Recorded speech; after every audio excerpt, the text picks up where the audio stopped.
Did you find out anything? Why there are so many problems? Of course, some people say, we do not know, only God knows. We do not know why there are problems, only God knows. And some others say, they believe even God also doesn't know what is the cause of all these problems. But there must be something, isn't it? Because without any cause, nothing will arise. Never appear anything without any cause. Hetung paticca sambhutang hetu bhanga nirujjati. This is the Buddha saying. If there is anything in this whole universe that which come into existence, for that existence there is hetu. Hetu means cause. If there is no cause, no appearance, no existence. Now we are the objects here exist as units or objects. And what is the cause of our existence? And who is responsible for our existence? And who is responsible if we are not happy with our life? And who is responsible if we are happy with our life?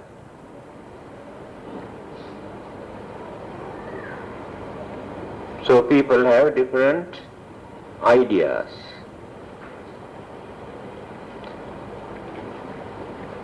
So according to the Buddha, there is nobody else for us to refer.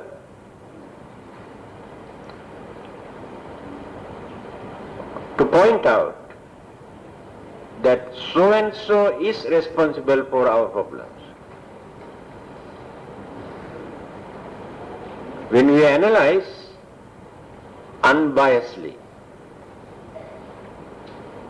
we can understand one day, if not today, that we are responsible for everything.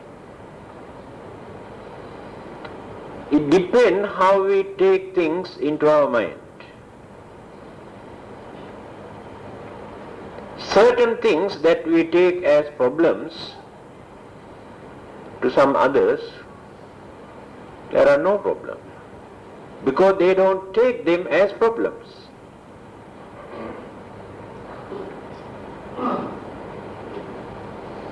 So we had to develop our understanding to face, to understand the nature, the cause, or the responsibilities of many things that we regard as problems. Not only human life, or animals, or any other living beings, all the other living things, animates or inanimates, even plant life, also face so many problems. This is natural. Now we always talk about suffering. Life is nothing but suffering. Yes, it is true. Although we take this as most precious, most valuable thing in this world, life is nothing but suffering. These sufferings we experience in two ways: physically and mentally.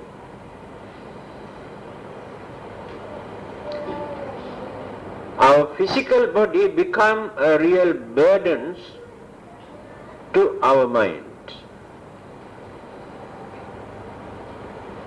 Because we had to maintain this. To maintain this physical body, we had to work day and night. To sustain this physical body, we had to work like slaves. Even then we are not happy. And the body also not happy. The more we provide facilities, the more we entertain, the more problems, more pain.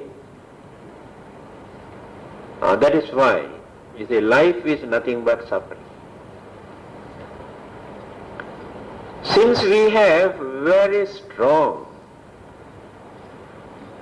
craving or attachment towards this life, whether it is miserable or not, whether it creates sufferings and problems or not, we never give up hope.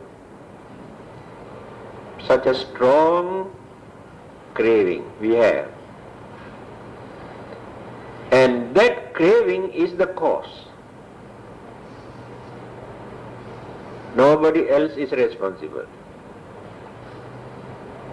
Then who creates this craving? Our own mind. And we exist here because of this craving. But if we are wise, we know how to make use of this life, because human mind is very advanced, very, very advanced. When you compare with all the other living beings, you can understand this. Other living beings cannot think very deeply. Some living beings can think only to find out their food, shelter, and little bit of pleasure, that's all. Cannot think beyond that. Some others, even so-called devas or Brahmas, we regard them as very superior, very powerful or supernatural. We regard them as supernatural living beings.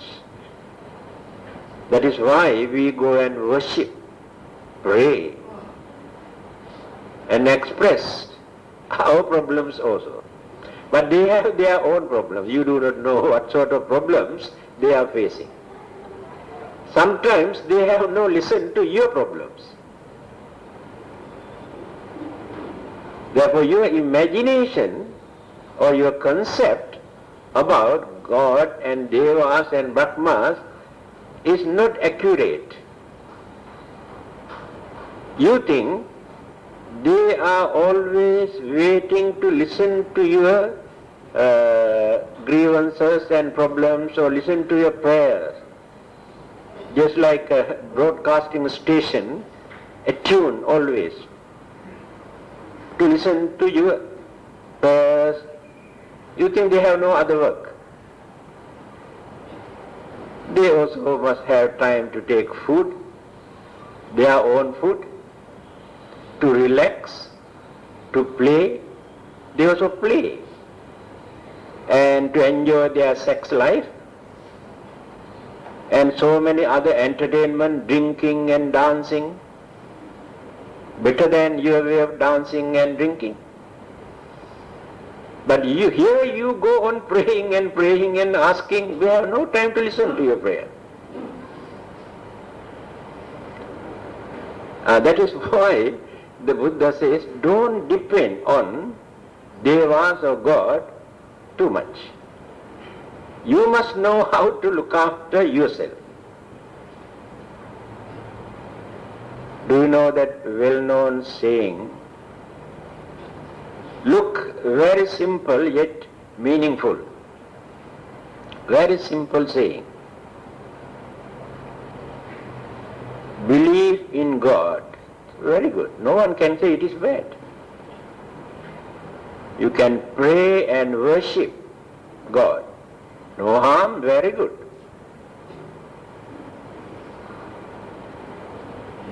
And you can seek precautions, protection from God. Very good. But don't forget to close the door at night time when you go out. There is no guarantee that God will look after your house until you come back.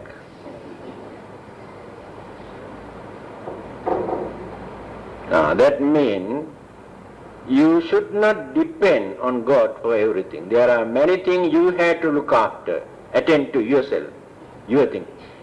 Be mindful.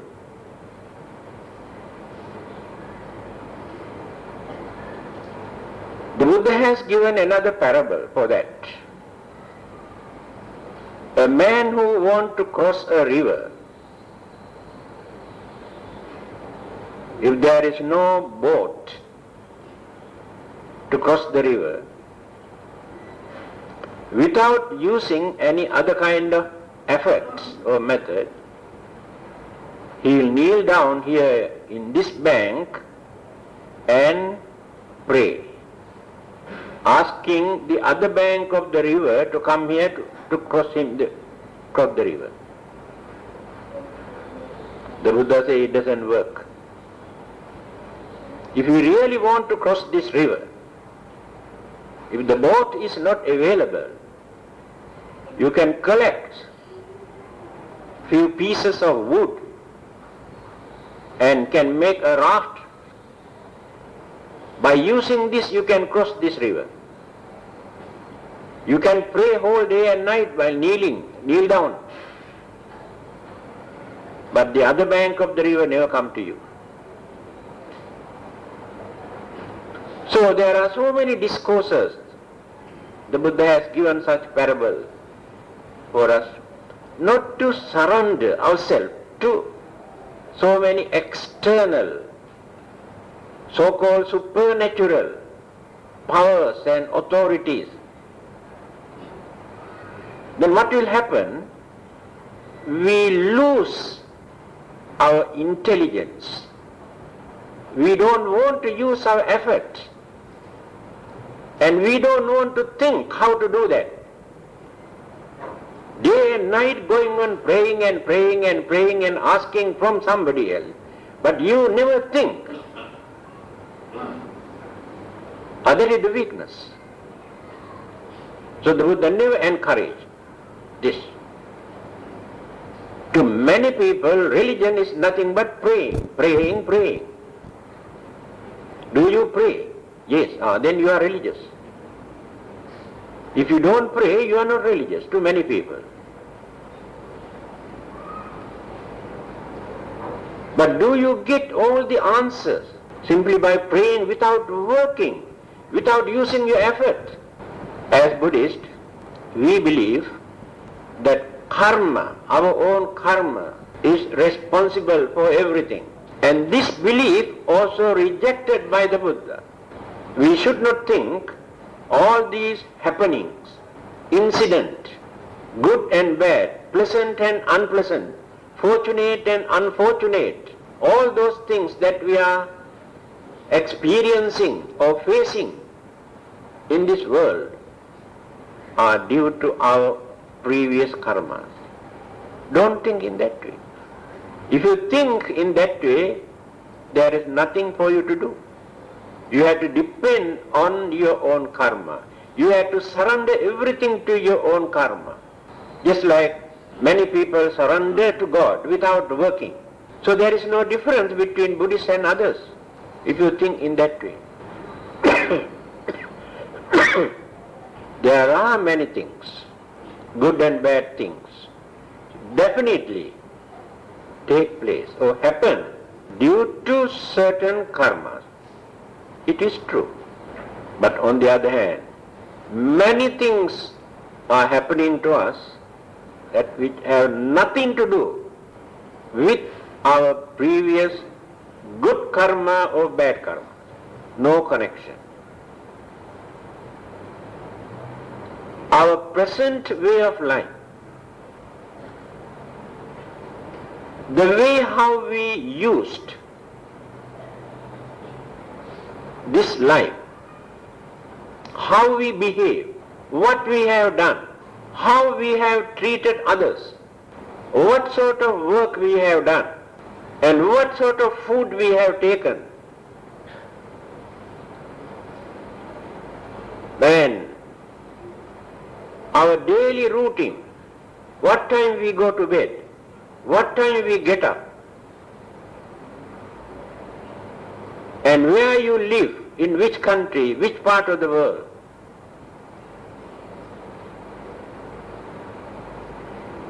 What is the climate condition in that country where you live? What about the water pollution and air pollution in that country where you live? What about the people, your relatives and friends that you associate, your companion? All those things contribute so many things to change your normal way of life. Good people can become bad people can become good people because of this environmental situation. Certain mistake, bad things that you have done during your younger days, you may experience the bad effect later. So that has nothing to do with your previous karma. Don't blame only for your previous karma. If you have ill-treated others, if you behave like a wicked and harmful person,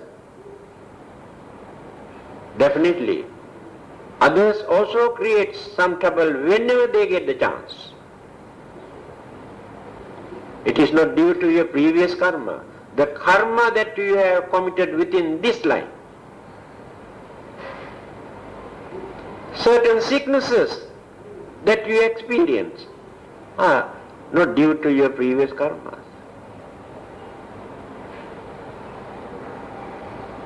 From your birth, even earlier, the very day when the conception has taken place in the mother's womb, the formations of elements or the energies, the combinations of these things, certain degrees of elements, and what sort of energies, mental energies, and how they have contributed for these formations of this life.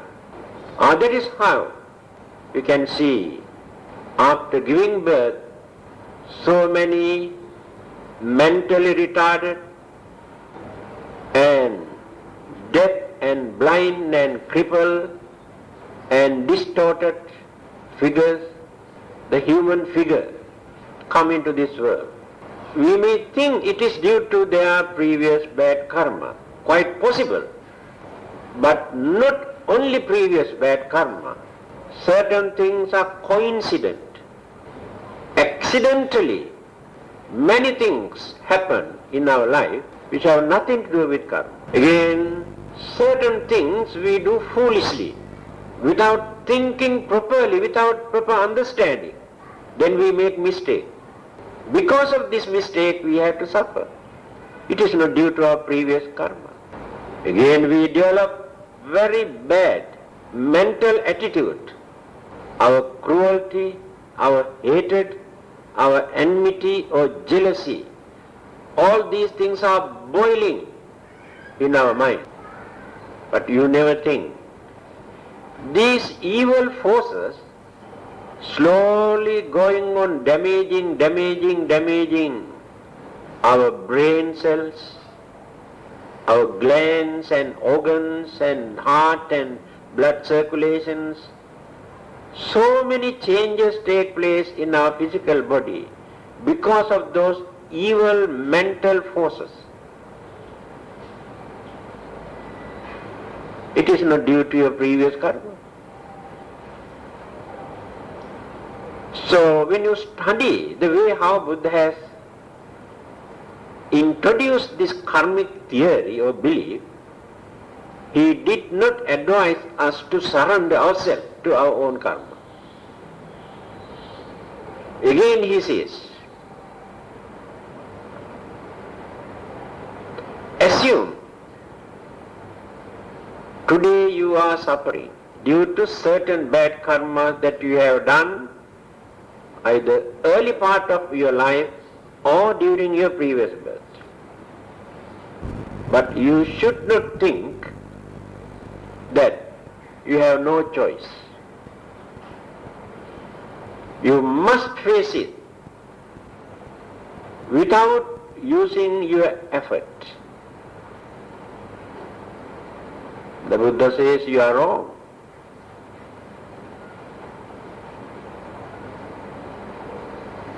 By using your effort, your intelligence, we have human intelligence, but we do not know how to use it.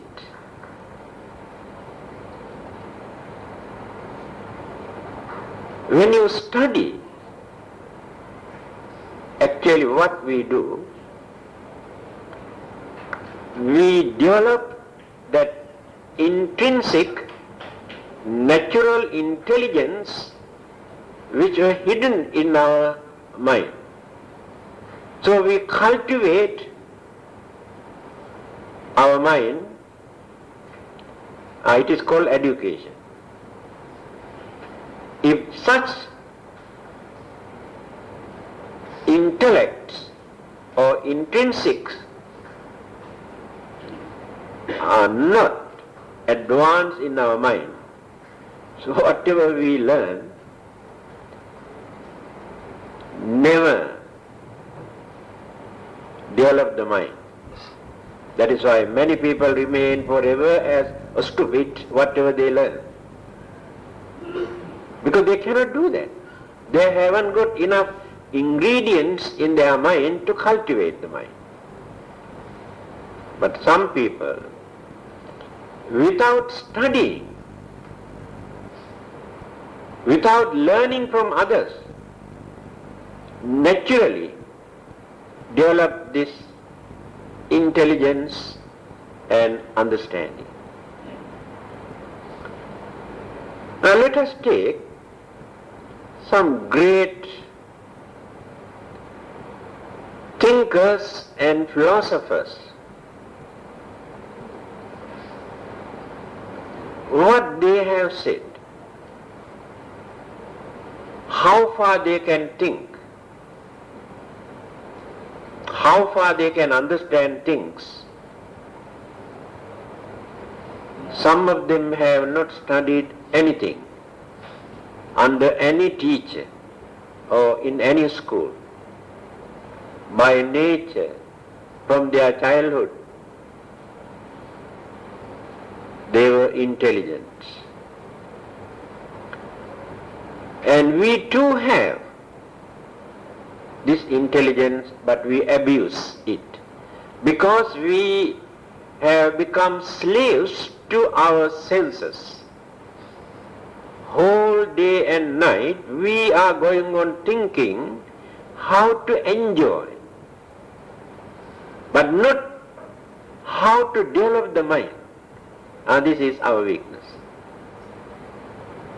Just like certain animals, they also every day think how to find out their food, or hunting other animals, or how to enjoy sex. They cannot go beyond that. So the majority of our human beings also behave exactly like them. They never give a chance for their human mind to think, to understand. Because all the while they are concentrating how to enjoy, how to indulge, then the mind becomes very dull. No thinking power in that mind. When they are in trouble, then suddenly remember religion. Come, let us go and pray, pray. You think God is ready to listen to you. When you are happy, all the while going on enjoying, you never think of God. When you have troubles and problems, come, let us go and tell the God to take away my troubles and problems. If I am that God, I'll chase you away. You never thought of me when you are in good health, when you enjoy your life. No God for you. When you have some trouble, sickness, go and pray. Go and give 1 tin of milk and 2 candles and 3 joysticks. He will do everything for me. And this is the way how people regard or practice a religion. The main purpose of religion is to develop your mind, for you to understand things, not to blindfold you. But you don't want to make use of religion for that purpose. Keep only for worshipping and praying. So Buddhism is not that type of religion. If you can understand things by using your human mind, then there is nothing very much for you to grumble, to complain, to cry, to worry, to commit suicide. Because you can understand how these things take place. Why these problems I had to face. Then how to face them. You can understand. Today you cannot do that because you never think. You abuse your intelligence.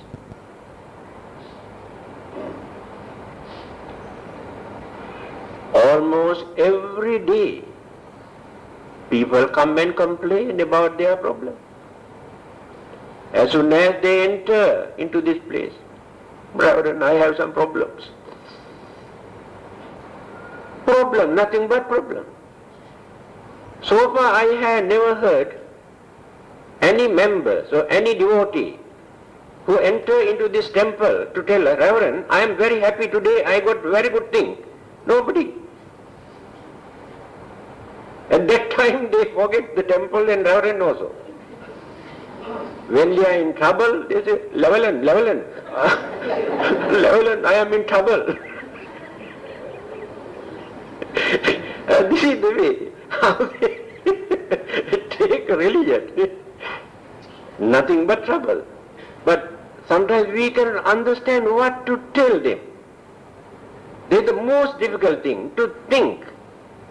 Because we have to talk according to their understanding, their education, their age, their way of life. By considering all these things, we have to talk. Even then they cannot understand. By considering all these things, we have to talk. Even then they cannot understand. But here we are trying to develop this mind for people to understand. Because we are living in a world where there are so many problems. First we have to think in this way. If we want to live, then we must be prepared to face many problems. If you cannot face problems, don't live. Don't crave for living. Because there is no world for you to live without facing problems. This is the nature of existence. You want a world, a life, where you can experience only pleasure, only happiness, only satisfaction. There is no such world or not even such heaven also in this world. There also they have so many problems.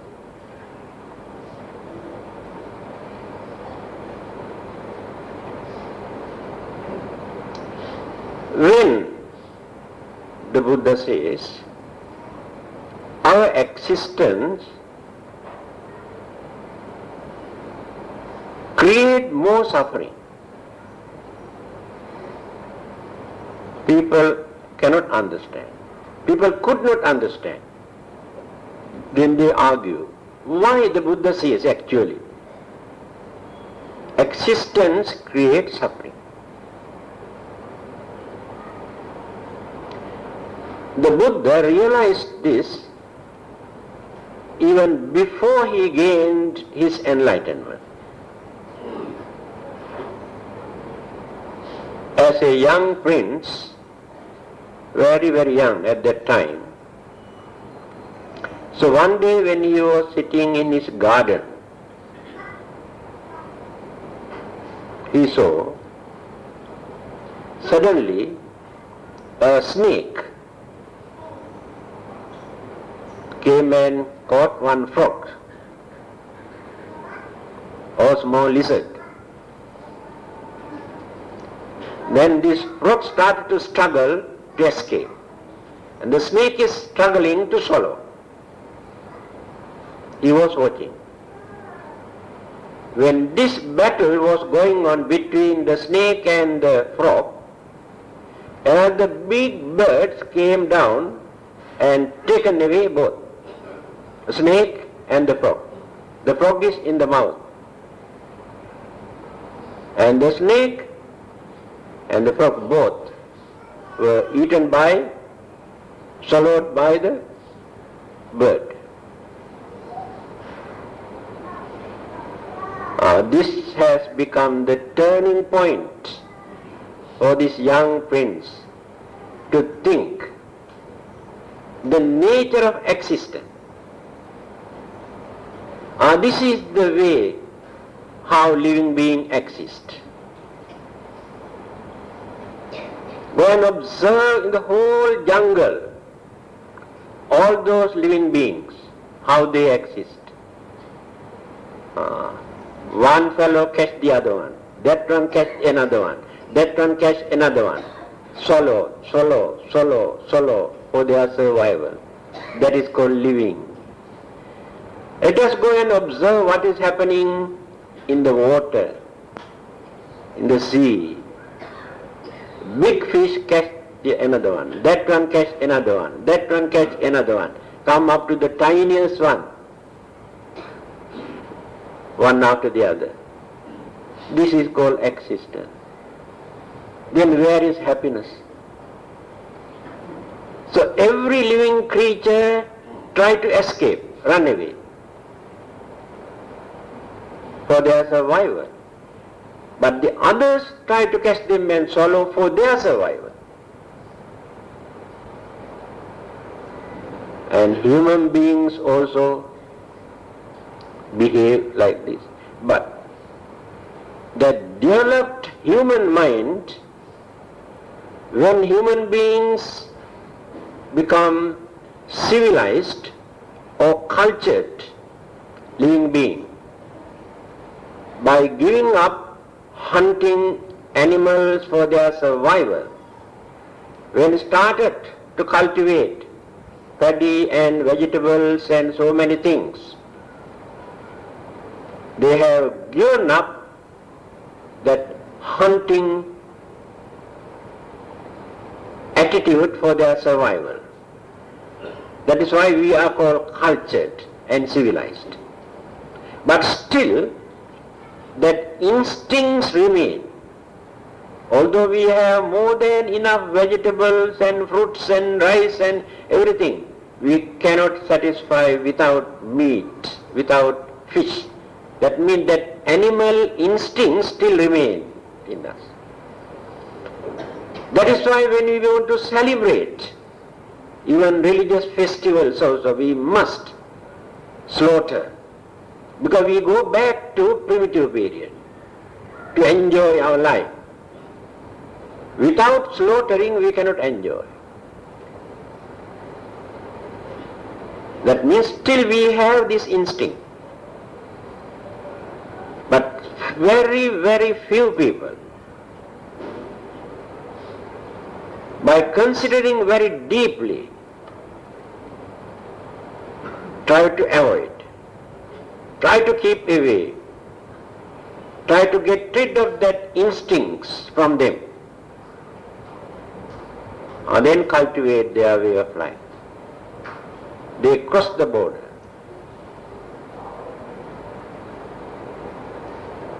So now you can understand whether living beings really enjoy their life in this world or not. And why do they struggle for everything?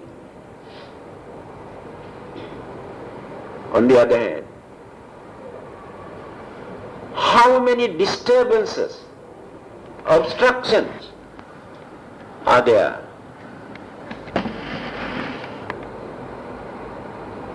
How many kinds of enemies are there? Not only human beings or other living beings, or devils or ghosts or spirits. We regard many of them as our enemies. So we try to escape from them. Again, so many external forces, heat, wind, rain, all these forces also, although they are useful for our living, on the other hand, they disturb us, they kill us. Again, how many kinds of planets are there in the space? This planetary system, cosmic energies, cosmic laws, which disturb, destroy our life.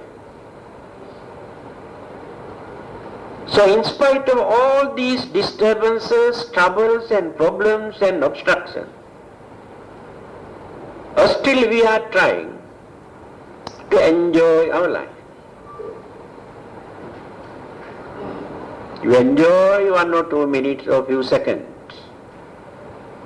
Next moment, complain, grumble, cry, fight. This is the way how we spend our life. Everybody like to enjoy life. Everybody like to have a peaceful life. For that, you go and ask God, please give us happiness. Allow us to live peacefully. But God never come and disturb you. You create troubles and problems where you fight and go and ask God, please allow us to live peacefully. If you cannot stop your fighting, your quarreling, your hatred, your anger, who is going to disturb you? Then not necessary for you to go and ask God, ask Him to stop your fighting. Who declare war? Whether God or devil or ghost? No. Everything is done by these human beings. But they cannot stop war. But they go and pray to God, asking to stop war. This is our way of life.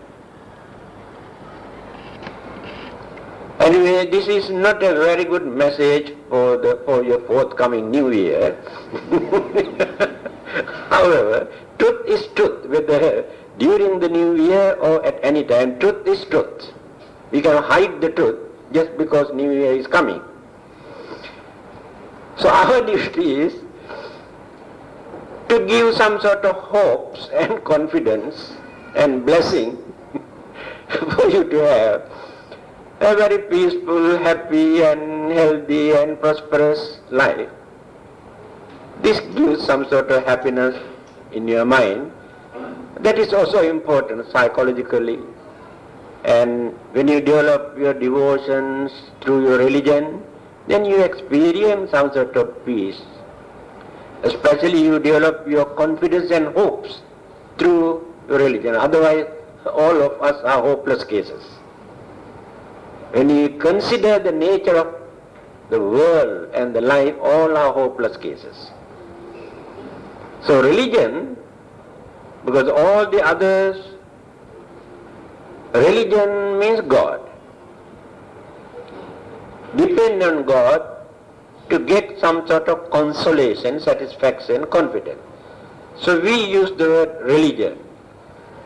So through this religion, by concentrating, observing, practicing, leading noble life, you will be able to maintain some sort of peace and satisfaction and healthy life, peaceful life. So may you all be well and happy. Thank you. Sometimes I begin to wonder whether an accident is ever unfortunate. Because sometimes hidden behind the word unfortunate, there is always a chance for happiness, if we seek it the right way. It has been given as a topic that I shall speak, that we should all give happiness a chance. And like what Sister Siwin said earlier on, most of our time we have spent seeking, running after an answer whereby we always ask the question first, where is happiness? And we run, and she used the word in circles. How true the word is. And if you keep running and you keep searching without any conscious effort, you will never find it. And the circle goes on, and at the end of it, you'll be tired, and life will still be empty. Each time when we gather to do chanting or for devotional activities, or even giving a talk, and before I go on further, I must please allow me to say that I sing. I don't give talks actually. I guide people to sing. I don't guide people towards much. I do not know. Well, I leave it to you to listen and think it out for yourself. But do reflect on what I do have to say tonight.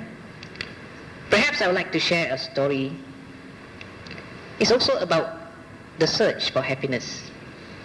And like I say just now, all of us say after a function or devotion exercise, we say, Sabbe satta bhavantu sukhitatta. What is the English equivalent of this? It means, may all beings be well and happy. We say it all the time whenever we have these activities.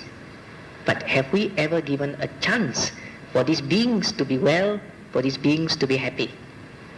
Now let us find out.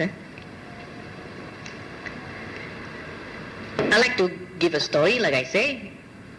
It's a story by Tolstoy. And I think it's a beautiful story. A story that shows us the same things as this person searched in life, we are also searching. Now we always say we must always do the right things at the right time, with the right people, the right place. And if possible, we like to do the right things all the time, isn't it? And we like to be happy. We like to make people happy. And we ourselves like to be happy all the time also, if possible. Right? And we always want the time to be right all the time also. So these three rights. Now in days of old, there was this emperor who asked these same three questions. Now, like us, he wanted to be dedicated to life. He wanted every happiness out of his subjects. So to become very efficient, he asked these three questions. The first question is, what is the best time to do something? Have you heard this story? Anybody? You have, huh? And the second question he asked was, who is the best person to work with?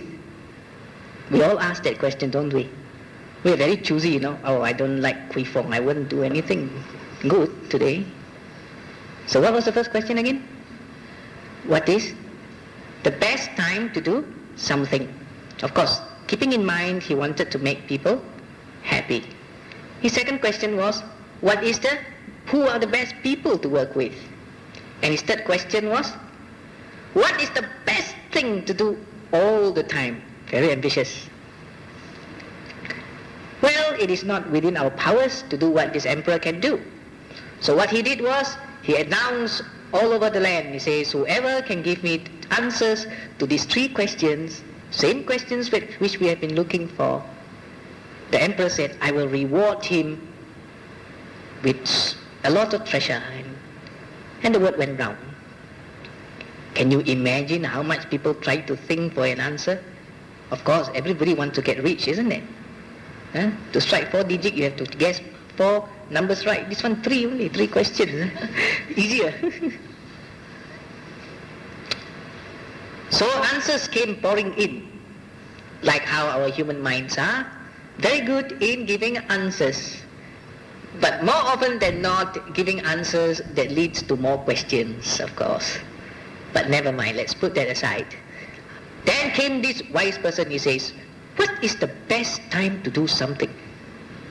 He told the emperor, if you want to know that, very easy. Make a timetable. Like some of us do like that. Make a timetable into its minute detail. What time you want to eat, you want to bathe, you want to go to the toilet, you want to do anything, every detail must be there. You want to meet with your officials, you want to go here and there, everything. And then somebody argued, he says, no, it cannot be like that. And then we get another answer. And somebody says, how can you do that? How do you know what's going to happen? Timetable change, you know. Then his wise mind, wise in inverted commas, suggested something else. You know what he said? Why don't you give up your entertainment and devote full time to people's problems? And then came another man who had a better answer. No, that's not the answer. You know what he said? One mind is not smart enough. One mind, one brain is not smart enough. You must form a council of wise men. Then you know what is the best time to do something, he says. They will advise you, and then some smart aleck comes along and say, no. Sometimes there are things which are urgent. You got no time to gather people. Your wise man will be doing something somewhere. So the emperor gave up on his first question. Now second question also, there are a lot of very brainy people coming with answers and say, who is the best person to work with? Now there came this man who loves power. He says, you should work with military officers. Then there will be no problems in your country. Everybody will respect you. Just show them a gun, you see whether they keep quiet or not. Then the emperor said, not bad. Then somebody shouted from the other corner, no, how can you do that? You should work with religious people, priests, monks. And somebody said, no, that's not good. You should meet with scientists. Then your brains can progress. And he went on and on and on. He gets all kinds of answers. And he has more questions to his brain, his mind. This third answer, also the same kind of nature of answers that he got. Somebody say, the best thing to do all the time is to engage yourself in studies of scientific knowledge. The best thing to do is to engage yourself in religious activity. The best thing to do is to engage yourself in learning military skills, and so on and so forth. And he went on and on and on until the emperor himself got fed up. Anybody knows the answer to these 3 questions? What is the best time to do something? Who is the best person? Who are the best persons sometimes to work with? What is the best thing to do all the time in order to give happiness a chance? Sorry, I make funny movements because my back, sometimes they protest. But it's okay. They also want happiness. Anybody? Did the Buddha give us an answer? What? That's the problem, Now I'll continue the story, I'm sorry, I don't wish to treat everybody like children, but something to think about in this story. So what happens is that this emperor got fed up, no answer. He heard of a very wise saint, holy man, huh? But this saint lives in a mountain, and he sees no rich man. He doesn't like these emperors and all these big shots. But to get answers to his questions, he was willing to dress himself as a beggar to see the saint. So the journey begins, and his guards and all this took him to the foot of the mountain, and he started climbing the mountain. And then he told his guards, "Hey, you people, wait here. If that old man up there sees all of you, he knows I'm an emperor, he would not entertain these questions. I know his nature." So he went up all the way alone. When he arrived, he saw the old man. Now what was he doing? He was making a garden. Okay?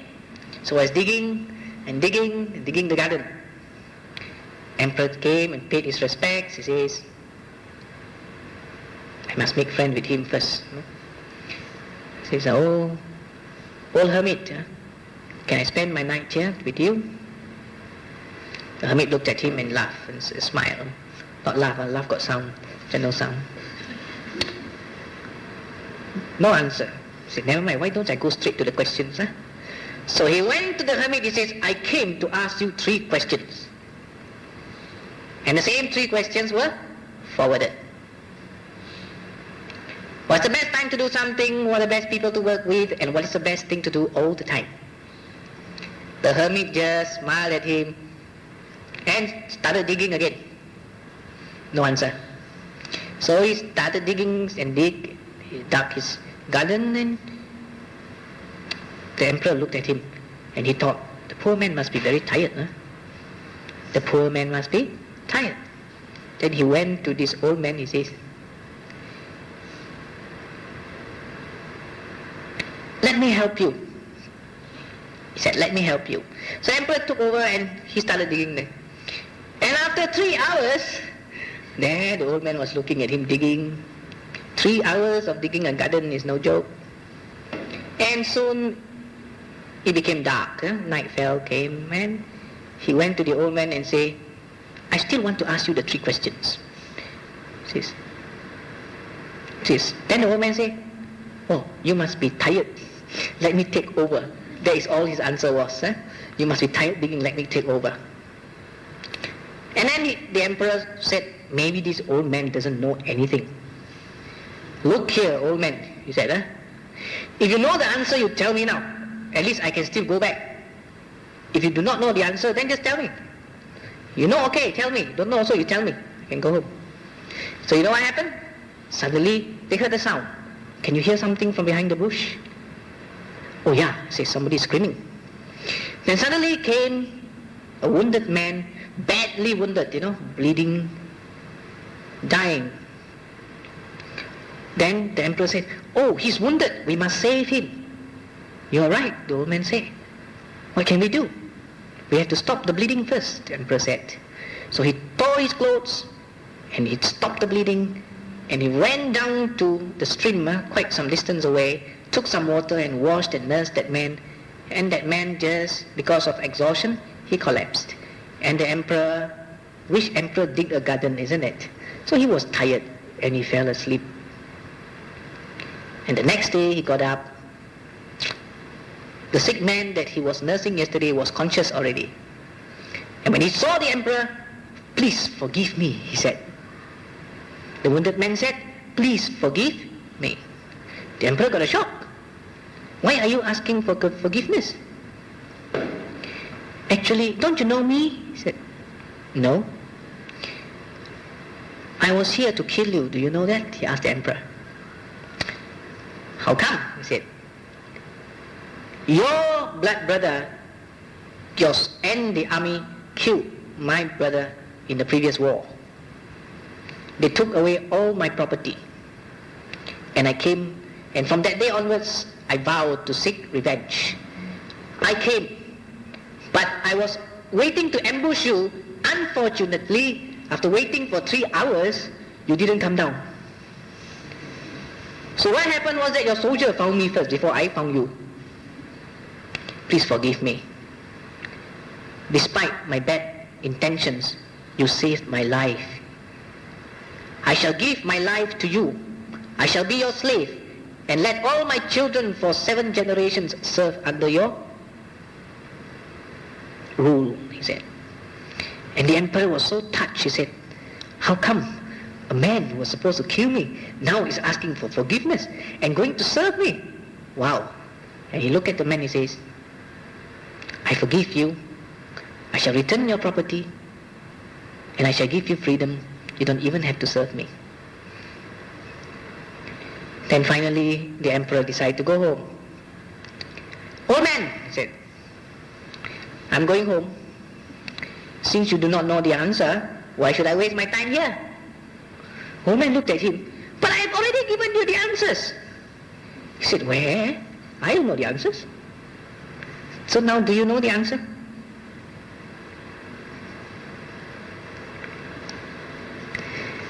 Never mind. The answer is, when you were digging the garden, that was the best time to do something. Because of the 3 hours, you were saved. The best person to work with was me. And the best thing to do all the time was to be kind. Kindness made him help the old man, isn't it? When you heard a sound in the bush and you saw somebody wounded, that was the best time to do something, he said. The best person to work with was him. The best thing to do all the time is to be compassionate. He showed compassion, didn't he? And that's why the Buddha says, if you want to give happiness, you don't have to search. Just have to develop the qualities in yourself. And that is why it is always recommended that we develop metta, karuna, mudita, upekkha. And if you look at this emperor's attitude, you can see that although he looks stupid, but in him there is this latent quality of love already, isn't it? He cared. In him, he already has compassion. It just manifested at the time when it should manifest. In him, you can see that he has joy for other people's happiness also, or else he wouldn't have forgiven that man. In him, you can see equanimity. To him, an emperor or a beggar or helping somebody who is not his rank or his caste is no problem. Helping is helping. It knows no barrier, okay? And the Buddha advises this. He says, the only conscious control that we have over time is now. Not yesterday, not tomorrow. But there are some people who stand idly and watch and see their hopes of success turns into they hope for success, but it turns into failures of tomorrow, that's all. And the Buddha has shown us the way. The choice is ours, and the time is always now.